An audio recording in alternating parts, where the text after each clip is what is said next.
Introverts. I feel for you. I'm here for you. I am you. Well, we share traits.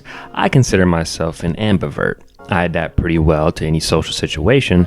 However, I prefer being left to my own devices. I would chalk my intro-leaning characteristics to my creative side. Knowing that it takes social sacrifice to become skillful in my endeavors is the main element that allows for people to perceive me as introverted. It's not that I don't want to hang out with you, but my time matters more to me than you do.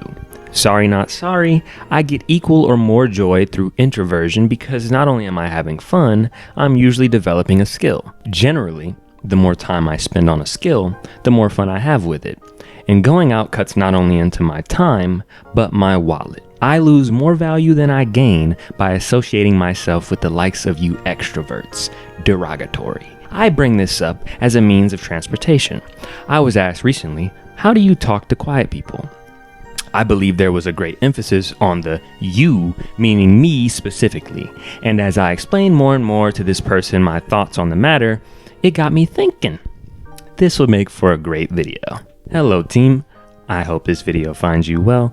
My name is Bartholomew. It's kind of like Bartholomew, but with a Z.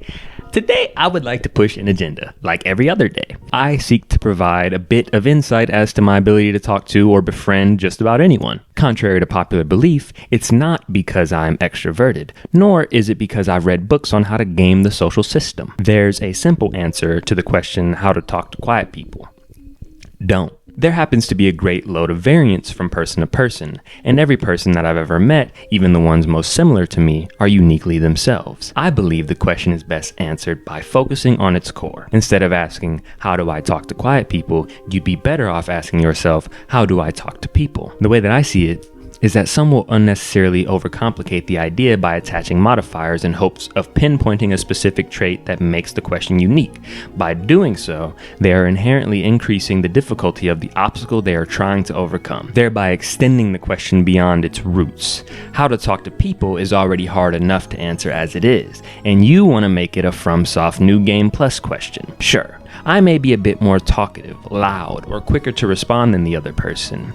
That may seem to create an unbalanced matchup, but that doesn't mean that it's a bad matchup, nor does it negate what we do have in common. We are both human. Through the same lens, because our humanity could never be invalidated, that is the one thing that ties us together at the root. In other words, how do I talk to people who are less talkative than me is the reverse of the same modifier. So when I say don't try to talk to quiet people, I'm saying that we shouldn't be attempting to clear a hurdle that isn't in our path. And even if it were in our path, there are many hurdles behind it that we can't see because of our tunneled vision. There's actually an incline that's really steep, and if you manage to get over the first hurdle, you'll fall 50 feet into the abyss where there's no light. Congratulations, now you have to blind clear the other 50 hurdles with no legs. It is simply a matter of paying attention. I don't care what you do for work, how you feel about the weather, or what your plans are for the weekend. I truly don't. And it irks my soul when others think that just because I'm around others who do the small talking, that I'm going to engage in that lame excuse for conversation. But I don't want to get off track. I don't talk to new people without a purpose. I am gathering information. Do you have any hobbies? While it may masquerade as small talk, it isn't. Because if I hear you say, I enjoy knitting, oh, cool. Well, how long have you been doing that, and can I see some pieces? Not only that, I get to look directly into your eyeballs and watch your pupils expand. Not because you enjoy knitting, but because I'm slowly encroaching upon your personal space with my arms outstretched. You fear for your life. I'm forcing you to make a choice. Either you tell me how you feel about knitting, or die. Because you can't outrun me.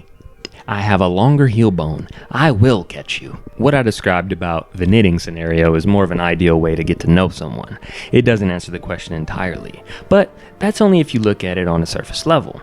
In said scenario, if my goal was to talk to you, quiet or not, I have succeeded. What makes it important is what I decide to do the moment you stray from the expected path. Let's run through some deviations. If I say, hey, what are your hobbies? And you say, I don't really have hobbies. Either you don't want to talk to me about your hobbies, you don't want to talk to me in general, or you don't want to talk. I have a few choices, but it depends on what I already know about you, and watching your body language as you talk to me. Remember, they never let me take psych. However, you live as long as I have. You can tell when someone doesn't want to talk to you. And if you can't recognize those cues, I'd recommend not talking to anyone at all.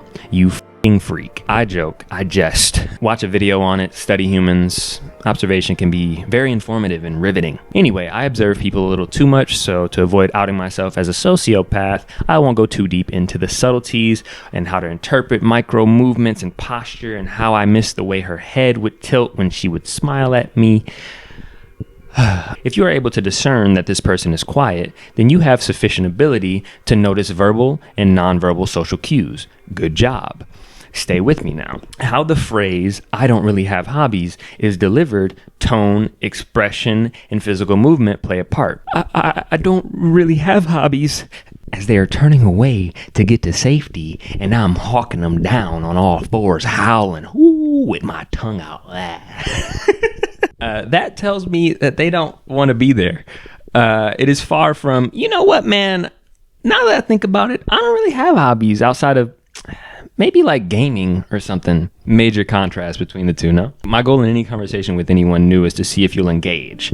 Not only if you'll engage, but how deep you are willing to be engaged. Are you going to meet me where I'm at? Are we going to meet somewhere in the middle? Am I meeting you where you're at? Or are you refusing to engage with me completely? There's no salvation for the last. However, the first three are easy to adapt to. All you have to do is pay attention. Through paying attention to others, you can learn a lot about them. More importantly, you can learn what it is that you need to do to adapt to that person, especially if you ask great non-small talk questions. Depending on your knowledge of the interests brought up during the conversation, you can be relatable. Remember, there is one undeniable relation that you already share, but that doesn't mean they're willing to meet you exactly where you are. If you can get that other human being to divulge even the slightest bit of information regarding your inquiry, you have successfully completed your goal of talking to people, even if you had to corner them, thereby blocking their escape path. You're in a dimly lit room. Oh, the video's over. If you enjoyed the video, please leave a like. If you want to see more, you should subscribe. Let me know in the comments if you're an INFJA like I am. Wacky links in the description. Y'all be easy.